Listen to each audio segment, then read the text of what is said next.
BFM Business. Check-up santé au cœur de l'innovation santé. Olivier Robichon, bonjour. Bonjour. Je rappelle que vous dirigez Prescription Santé. Rappelons-le. Alors, UFC Que Choisir a publié il y a quelques jours un document très inquiétant, j'allais dire très intéressant, mais très inquiétant sur les ruptures d'approvisionnement de médicaments, ruptures dont le nombre exploserait depuis quelques années. Bah oui, mais c'est un phénomène naturel, c'est totalement logique. Hein. La demande en médicaments matures notamment, et puis en chimiothérapie, explose.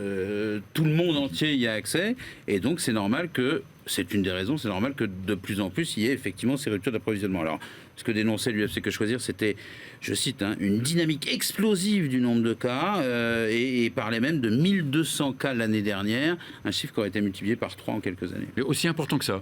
Alors, en réalité, ces chiffres-là sont ceux des déclarations obligatoires que les labos doivent faire quand on sent dans la chaîne qu'il pourrait y avoir un problème. Ils ont obligation de déclarer. Voilà, c'est ça. Ils ont obligation de déclarer et donc... Mais en réalité, dans l'essentiel des cas, ces déclarations, ces cas trouvent une solution assez rapidement. Mais en réalité, c'est vrai que c'est un vrai problème. Les patients le savent et s'en rendent compte régulièrement. Et puis en 2020, il y a la crise du coronavirus qui a fait exploser la demande de certains médicaments. Il y a un produit qui s'appelle le Kaletra. Il soignait 500 personnes chaque année. On a demandé au laboratoire d'en fournir pour 6000 en quelques instants, en quelques jours.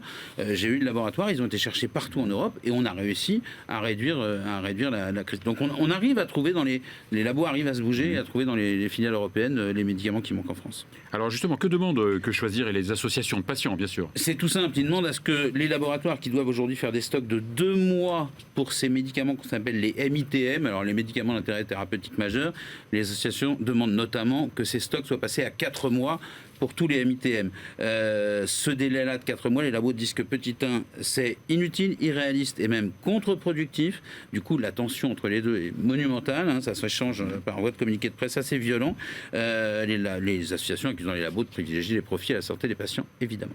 Bon, alors pourquoi c'est inutile, irréaliste et contre-productif? C'est simple, inutile, parce que selon le syndicat des labos, eh bien, un grand nombre de ces MITM n'a jamais connu de problématique de rupture d'approvisionnement. C'est irréaliste parce que ces MITM, c'est quasiment 2500 médicaments. Bon, imaginez le stock de 4 mois de 2500 médicaments, c'est monumental. Et c'est contre-productif, c'est ça le problème. C'est que le coût de ce stockage s'ajoute au fait que ce sont des produits à faible marge, et donc on risque de voir des laboratoires arrêter de produire ces médicaments, et donc on aura des médicaments avec 1 ou 2 laboratoires, et là le risque de rupture est situation encore plus important, effectivement. Donc les labos veulent rester sur ces 2 mois. D'ailleurs, c'est ce qu'ils viennent d'obtenir, hein, c'est tout frais, ça a quelques jours. Et on pourra aller jusqu'à 4 mois sur certains médicaments très sensibles qui seront désignés par la NSM. Les députés l'ont validé, ce qui fait que ça a provoqué encore une fois la colère des associations qui, elles, demandent tout simplement qu'on crée un laboratoire d'État pour produire ces médicaments qui n'intéressent plus les labos. Olivier Robichon, merci beaucoup. On se revoit la prochaine émission. Très vite, j'espère. Très vite, bien sûr.